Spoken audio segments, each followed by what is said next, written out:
오늘은 대광교회가 지키는 첫 장애인 주일입니다. 우리 교회가 속한 대한예수교 장로회 합동교단은 장애인의 날인 4월 20일이 지난 첫 주일을 장애인 주일로 제정하여 지키고 있습니다. 교단 차원에서는 2007년부터 지켜오고 있고요. 우리 대광교회는 올해부터, 바로 오늘부터죠, 장애인 주일을 지키게 되었습니다. 우리 교회가 장애인 주일을 지키게 된 것은 담임 목사 한 사람의 의지나 당회의 결정 때문이 아닙니다. 그동안 장애인과 비장애인이 함께하는 공동체를 세우기 위해 수고한 모든 분들의 기도와 헌신의 열매입니다. 여러분, 오늘 들어오실 때 주보와 함께 이런 팜플렛 하나 받으셨죠?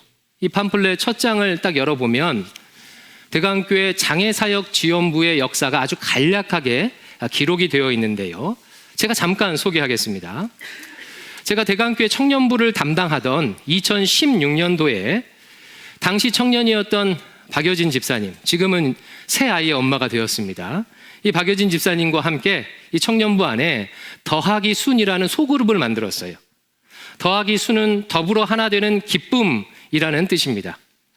이름이 보여주듯이 장애인과 비장애인이 하나 되는 공동체를 만들자는 목표로 소그룹을 시작했습니다. 이 순에 속한 청년들의 수고 덕분에 이듬해인 2017년도에 교육위원회 소속 장애사역지원부가 우리 대광교회에 개설이 되었습니다. 당시 대광교회 안에는요, 교회 학교 안에는 약 10여 명의 장애인 아이들이 있었는데요.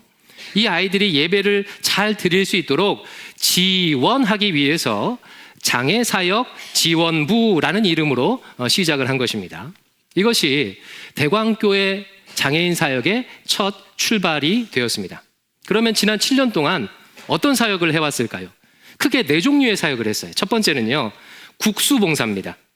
여러분, 교회 4층에 올라가 보면 유리로 된 친교실이 있죠. 이 팜플렛에는 국수방이라고 적혀 있는데 정확한 명칭은 친교실입니다. 매주일 이 친교실에서 몸이 불편해서 5층 식당으로 올라가지 못하시는 장애인분들이나 노인분들을 이제 국수 봉사하는 그런 봉사를 시작해서 지금까지 해오고 있는 거예요. 두 번째는요, 예배 도우미 사역입니다. 예배 시간에 장애인 성도 옆에 함께 앉아서 함께 예배하며 예배를 돕는 사역입니다. 안타깝게도 코로나 시기를 지내면서 이 예배 도우미 사역이 한때 중단이 되었었어요. 그런데 감사하게 올해부터 새가족 분과와 제3권사회의 도움을 받아 다시 예배 도우미 사역도 재개하게 되었습니다. 세 번째로는요, 장애인 인식 개선 교육을 실시해 오고 있습니다. 대광교회에서 주일학교 교사가 되려면요, 반드시 신입교사대학이라는 것을 이수해야 하거든요. 이 신입교사대학에 장애인에 대한 이해 과목이요, 필수 과목으로 항상 디폴트로 있습니다. 또 매년 유치부부터 청년부에 이르기까지 1년에 한 차례씩 장애인 인식 개선 교육을 실시하고 있고, 지금 이 시간에도 중등부에서 교육이 진행되고 있습니다.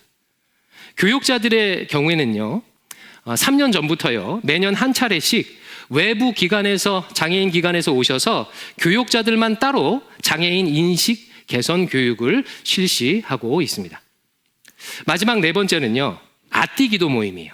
아띠라는 말은 친한 친구라는 뜻을 가진 순 우리말입니다. 근데 우리 대광교회에서는요, 이 아띠를 아름다운 띠의 줄임말로 이렇게 사용하고 있습니다.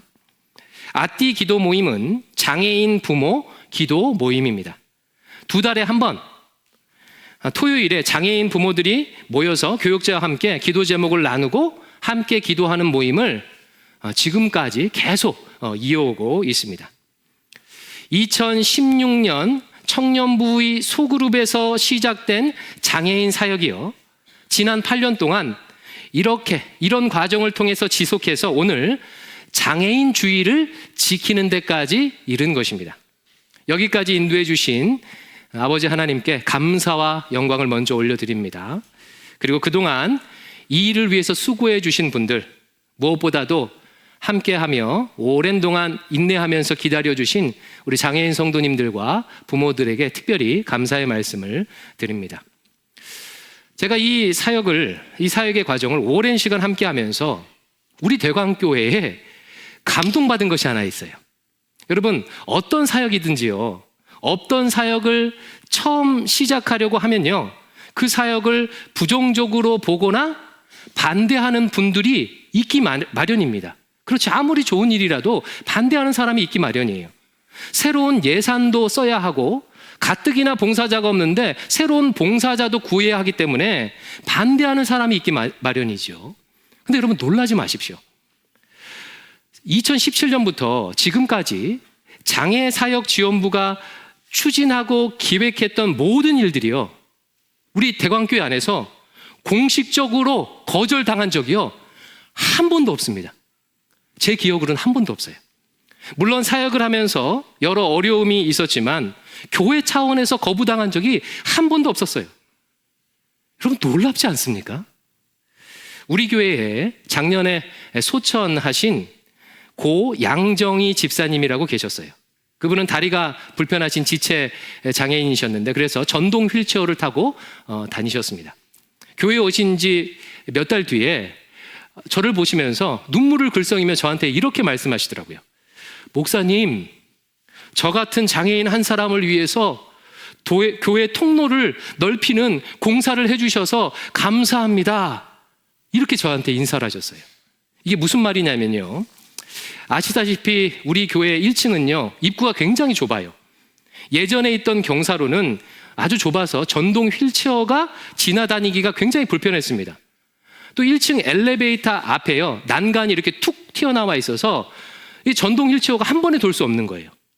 근데 이제 그분이 오시고 나서 얼마 있다가 이것을 개선하기 위해서 교회에서 공사를 했던 거예요. 이에 감동을 받고 저에게 인사를 하신 겁니다.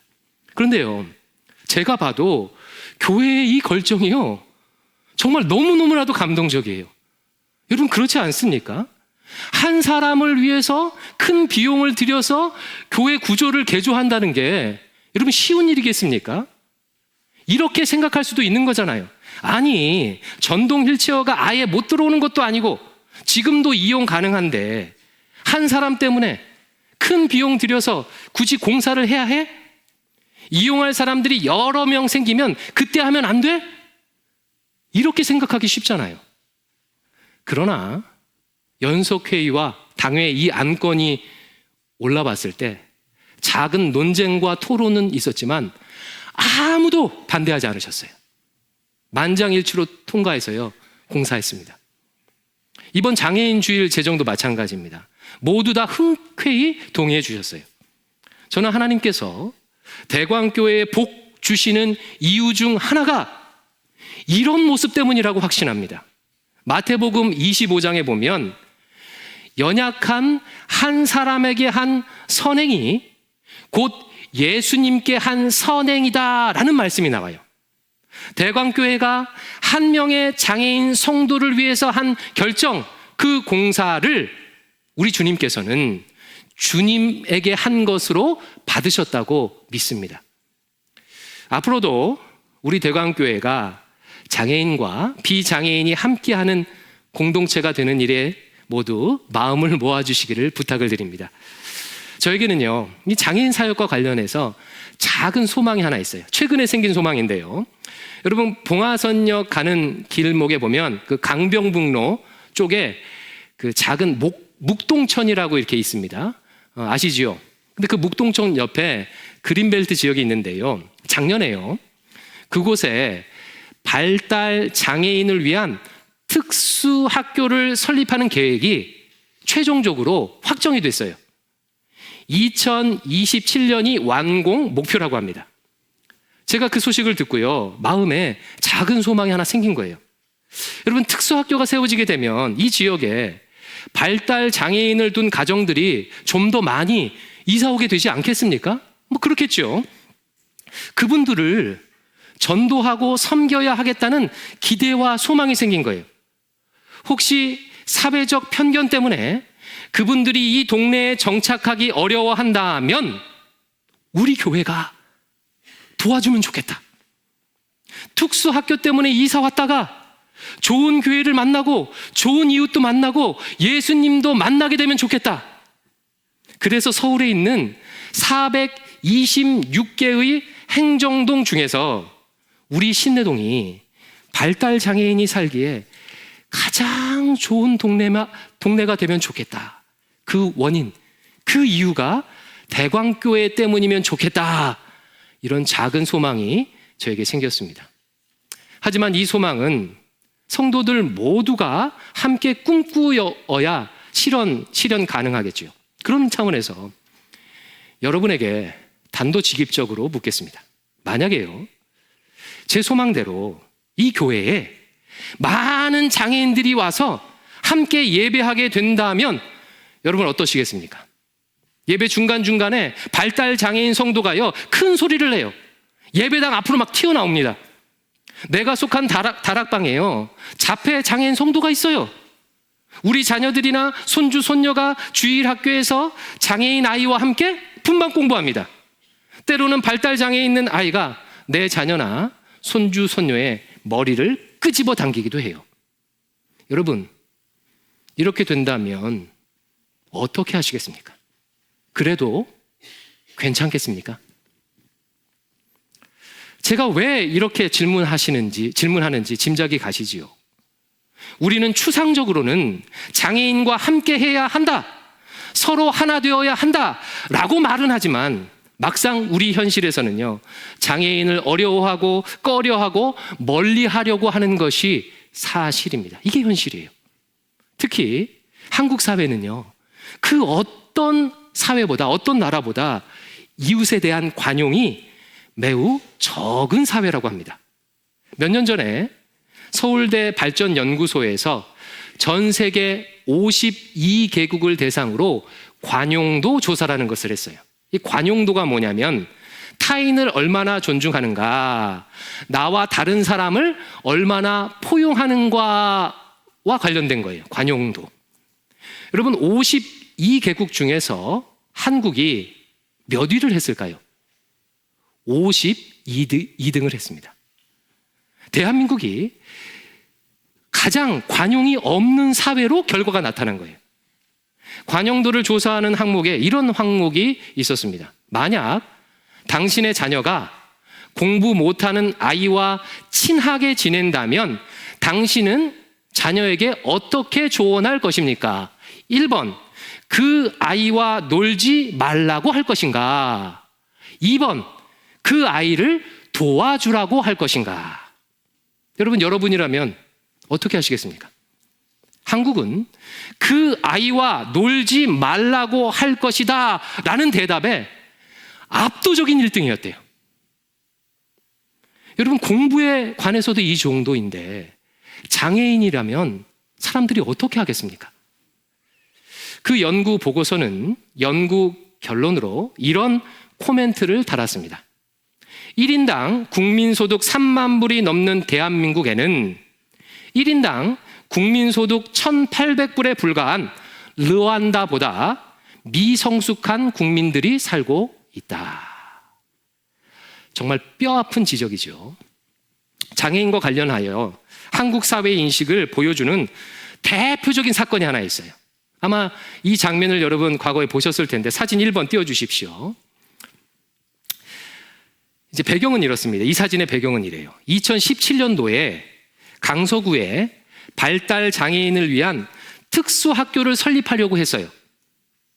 그런데 주민들이 하도 반대를 하니까 이 공청회장에서요, 장애인 부모들이 제발 학교 세우는 것 좀 허락해 달라고 지금 무릎 꿇고 비는 장면이에요. 여러분, 정말 마음 아픈 사진 아닙니까? 도대체 저 어머니들이 무슨 잘못을 했길래 무릎을 꿇고 있는 것일까요? 장애 있는 아이를 잘 키우겠다고 애쓰는 엄마를 무릎 꿇리는 사회가 지금 우리 대한민국이에요.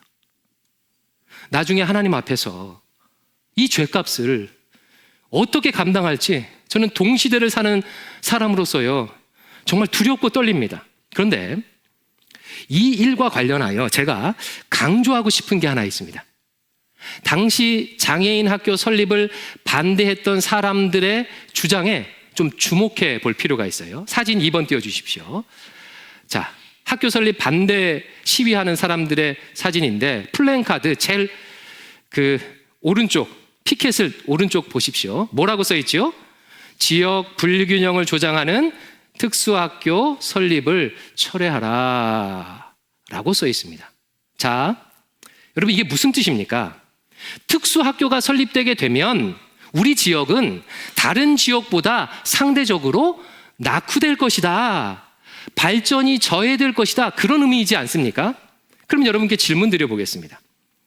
여러분께서 보시기에 지금 피켓을 들고 시위하는 이분들은 지금 어떤 사회가 발전한 사회라고 생각하는 것 같습니까? 이분들에게 발전한 동네란, 발전이라는 것은 이분들에게 지금 어떤 의미인 것 같습니까? 땅값 올라가고 집값 올라가는 것이 발전인 거예요. 옆 동네보다 집값 떨어지지 않는 것을 균형 발전이라고 지금 생각하고 있는 거예요. 우리는요, 뼛속 깊이 이 돈신, 만몬신을 섬기는 자본주의에 사로잡혀 있어서 발전이라고 하면 경제 성장만을 생각합니다. 어느새부터인가요? 우리 한국 사람들의 마음속에요, 아름다운 사회에 대한 비전, 유토피아에 대한 상상력이 완전히 고갈돼 버렸어요. 그저 그냥 돈, 자본만 꿈꿉니다. 이런 차원에서 여러분에게 묻습니다. 여러분은 어떤 사회가 발전한 사회라고 생각하십니까? 대한민국이 어떤 모습이 되길, 대광교회가 어떤 모습이 되길 꿈꾸십니까? 오늘 남은 시간은요, 신자가 꿈꿔야 할 하나님 나라의 모습을 좀 보여드리려고 해요. 그래서 앞으로 대광교회에서 장애인과 비장애인이 어떻게 하나 될 수 있는지 청사진을 좀 그려보려고 합니다. 오늘 본문 말씀은 메시아로 오실 예수님을 예언하는 말씀이에요. 이새의 줄기, 즉 다윗의 자손 중에서 한 싹이 나오게 될 것이다. 그가 와서 이 땅에 하나님 나라의 공의를 이룰 것이다 라고 선포하며 이사야서 11장이 시작합니다. 그리고 오늘 본문은 6절부터 9절에서 그 예수님께서 이루실 하나님 나라의 모습을 그림 언어로 아주 아름답게 묘사하고 있어요. 그러니까 이 말씀 안에는요, 우리가 꿈꿔야 할 유토피아, 우리가 꿈꿔야 할 하나님 나라의 모습이 담겨 있는 거예요. 우리 한번 6절부터 8절을 같이 한번 읽어볼까요? 시작. 그때에 이리가 어린 양과 함께 살며 표범이 어린 염소와 함께 누우며 송아지와 어린 사자와 살찐 짐승이 함께 있어 어린 아이에게 끌리며 암소와 곰이 함께 먹으며 그것들의 새끼가 함께 엎드리며 사자가 소처럼 풀을 먹을 것이며 젖먹이는 아이가 독사의 구멍에서 장난하며 독사의 굴에 손을 넣을 것이다. 할렐루야, 할렐루야. 여러분, 너무너무나도 가슴 뛰는 말씀 아닙니까? 이 구절로 만들어진 노래 있죠. 독사굴에 어린이가 손 놓고 장난쳐도 물지 않는, 과거에 참 많이 불렀었습니다. 이 말씀에 나타난 예수님께서 이루실 하나님 나라는 이런 모습이에요. 이리가 어린 양과 함께 살아요. 표범이 염소와 함께 눕습니다. 송아지와 사자를요, 함께 어린아이가 끌고 다녀요. 곰이 암소와 함께 마주보며 식사를 해요. 독사굴에 어린아이가 손을 넣어도 독사가 물지 않습니다. 한마디로 말하면 하나님 나라는 강한 자와 약한 자의 구분 없이 모두가 더불어 함께 사는 나라예요.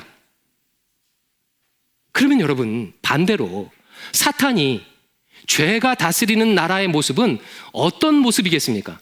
정반대의 모습이겠죠. 이리가 어린 양을 잡아먹는 나라. 독사가 어린이를 물어 죽이는 약육 강식의 나라일 거예요.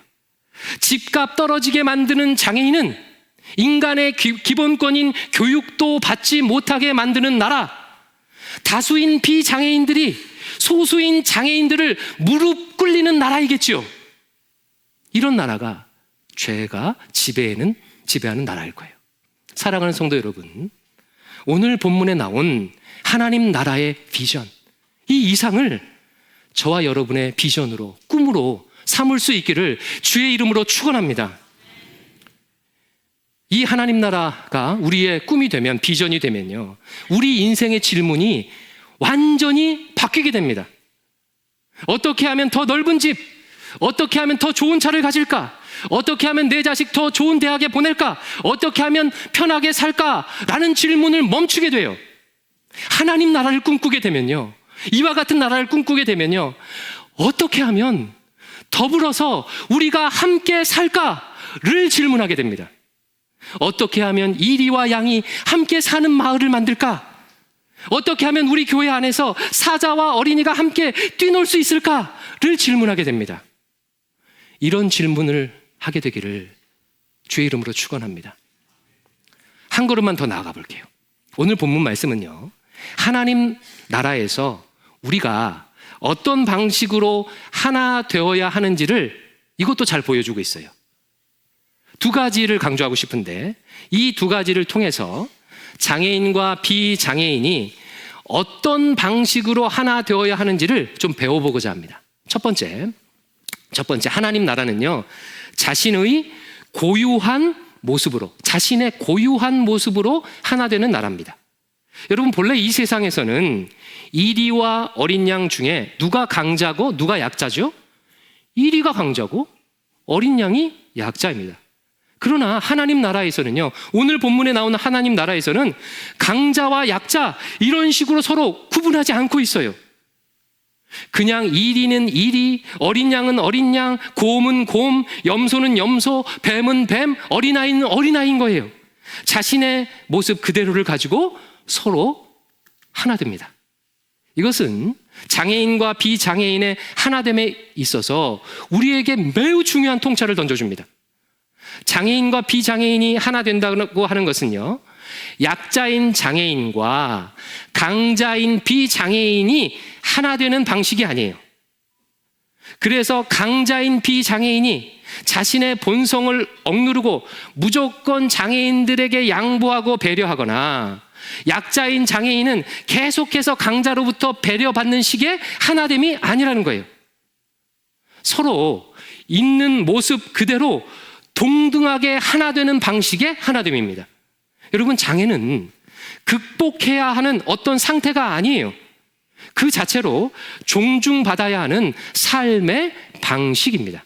그러므로 하나님 나라에서는 장애인과 비장애인 이런 식으로 구분하지 않아요. 개별적인 인격과 인격이 만나서 하나 되는 것입니다. 여러분, 저는 녹내장을 가지고 있거든요. 근데 여러분께서 저를 부를 때 어이 녹내장 있으신 분 이렇게 부르지 않잖아요. 제 이름을 부르거나 박 목사님이라고 불러요. 개별적 존재로 저를 부릅니다. 장애인들에 대해서도 마찬가지로 대해야 한다는 거예요. 장애인을 가진 누군가를 대할 때 장애인, 지체장애자, 시각장애자 이런 식으로 불러서는 안 돼요. 그의 고유한 이름을 불러야 합니다. 그가 가진 장애는 그의 삶의 일부분이지 그의 전부가 아니에요. 그를 개별적 존재로 인정하고 대해야 합니다. 이게 첫 번째 방식이에요. 두 번째로 하나님 나라의 하나됨은요, 함께 살고 어울리고 장난치고 노는 하나됨입니다. 자, 6절과 8절 한번 띄워줘 보시겠어요? 자, 이 말씀을 잘 보십시오. 지금 서로 간에 어떻게 한다고 묘사하고 있는지에 집중해 보세요. 제가 이제 말할 방식으로 하나 되는지 한번 보십시오. 자, 이 말씀은 이리가 어린 양을 잡아먹지 않는다. 표범이 어린 염소를 물지 않는다. 곰이 암소를 공격하지 않는다. 라는 식으로 지금 묘사하고 있습니까? 그렇지 않죠. 어떻게 묘사하죠? 함께 살며, 함께 누우며, 함께 있어, 함께 먹으며, 함께 엎드리며, 함께 장난하며 등으로 묘사하고 있어요. 이제 내려주십시오. 하나님 나라의 하나됨이란 그냥 서로를 공격하지 않는 정도의 하나님이 아니에요. 하나됨이 아닙니다. 그야말로 함께 인생을 나누며 삶을 사는 하나됨이에요. 서로의 차이를 넘어서서 함께 눕고 함께 놀고 함께 먹고 마시는 하나됨입니다. 이것은 비장애인과 장애인이 어떤 방식으로 하나 되어야 하는지를 너무 분명하게 보여주잖아요. 우리는 그냥 서로를 인정하는 정도로 하나 돼서는 안 돼요. 장애인들은 장애인들끼리 따로 예배를 드리고, 비장애인은 비장애인들끼리 따로 예배 드리고, 교육도 따로 받고 밥도 따로 먹는 것이 아닙니다. 그렇다면 이것은 진정한 하나됨이 아니겠죠. 우리가 성별, 지역, 나이, 학력, 부의 유무와 상관없이 지금 이렇게 함께 예배하고 함께 다락방 모임을 하는 것처럼 장애인, 비장애인이 함께 예배하고 함께 국수도 먹고 함께 소그룹도 하고 함께 분방 공부도 하고 함께 장난하며 여행도 가고 그러는 공동체가 진짜로 주님이 다스리는 공동체 아니겠습니까? 우리 주님은 장애인과 비장애인이 함께 인생을, 삶을 살아가기를 원하십니다. 마지막으로요, 설교를 마무리하면서 제가 사진 한 장만 더 보여드릴게요. 사진 3번 띄워주십시오. 이 사진은 2020년도에 9월 독일에서 사람들이 시위하는 장면을 찍은 사진이에요. 시위하는 거. 배경은 이렇습니다. 당시 시리아 내전으로 인해서 많은 난민들이 유럽 땅으로 이주해 왔어요. 그 중에 1만 5천 명의 시리아 난민이 그리스의 한 수용시설에서 살고 있었습니다. 사진 내려주셔도 좋습니다. 근데 이 수용시설에 대형 화재가 난 거예요. 더 이상 그 시설을 이용할 수 없게 된 겁니다. 1만 5천 명의 난민들이. 그래서 그리스 정부가요, 유럽 각국에 도움을 요청한 거예요. 우리가 지금 시설이 불타서 이 난민을 수용할 수 없으니까 이 1만 5천 명을 좀 받아주십시오 라고 요청을 했습니다. 그러자 독일 정부가 이 1만 5천 명 중에서 2,700명을 받겠다고 발표를 했어요.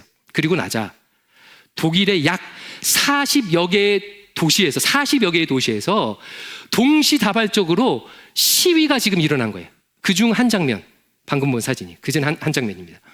그러면 질문이에요. 여러분, 독일 국민들은 왜 들고 일어나서 시위했을까요?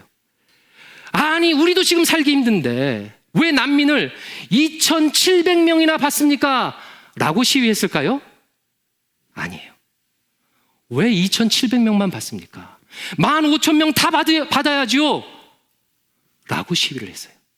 결국 독일 정부가 15,000명 다 받았습니다. 그 시위에서 나온 문구 중에, 그 피켓 중에 이런 문구가 있었어요.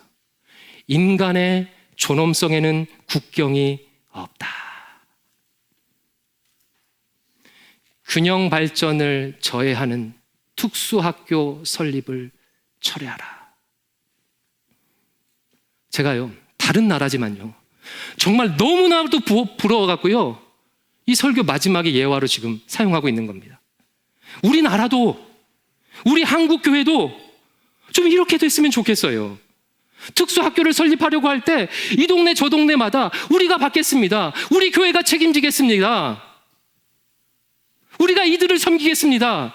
예수님으로 알고 섬기겠습니다. 좀 이렇게 나섰으면 좋겠어요. 여러분, 그런 사회가 진짜로 발전된 사회 아니겠습니까? 이게 진짜 발전 아니겠습니까? 말씀을 맺겠습니다. 다시 한번 장애인주의를 우리에게 허락하신 하나님께 감사를 드립니다.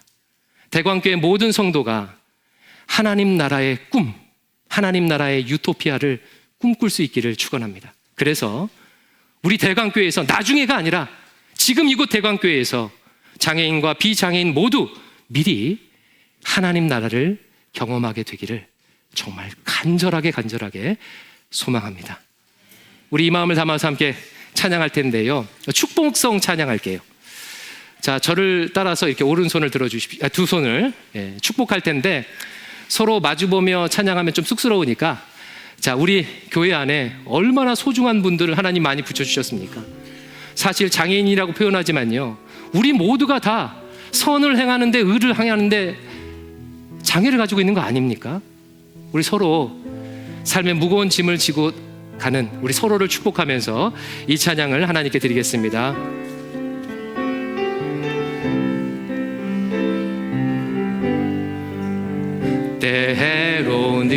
때로는 너의 앞에 어려움과 아픔이 있지만 담대하게 주를 바라보는 너의 영혼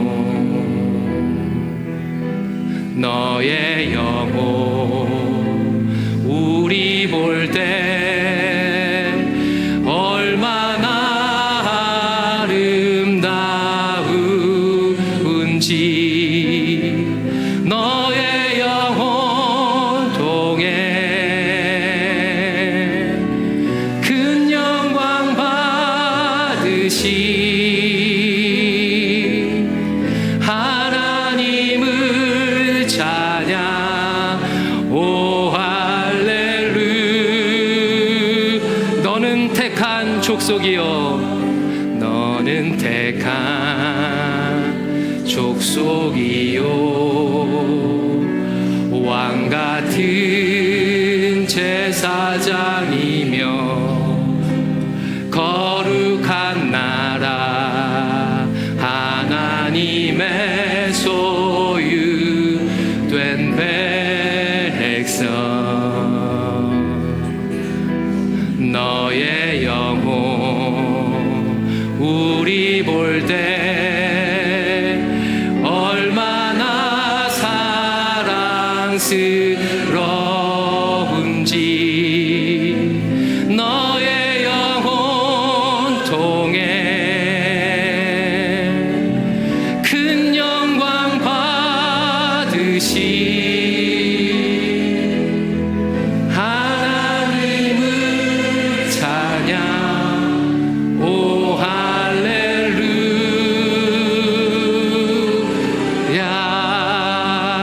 기도하겠습니다. 아버지 하나님, 이렇게 소중하고 귀중한 지체들과 한 교회 안에서 하나님 나라를 꿈꾸게 하시니 감사합니다. 우리의 삶에 있는 어려움이, 우리의 삶에 있는 가난이, 우리의 삶에 있는 장애가 우리가 하나 되는데 거친 돌 되지 않게 하여 주시옵소서. 그 모든 어려움을 극복하고 주님께서 우리에게 그리하셨던 것처럼 뜨겁게 사랑하게 하여 주시옵소서. 주님께서 오실 때 이루어질 하나님 나라를 미리 이곳 대광교회에서 장애인이나 비장애인 모두가 경험하는 은혜를 허락하여 주시옵소서. 예수님 이름으로 기도드리옵나이다. 아멘.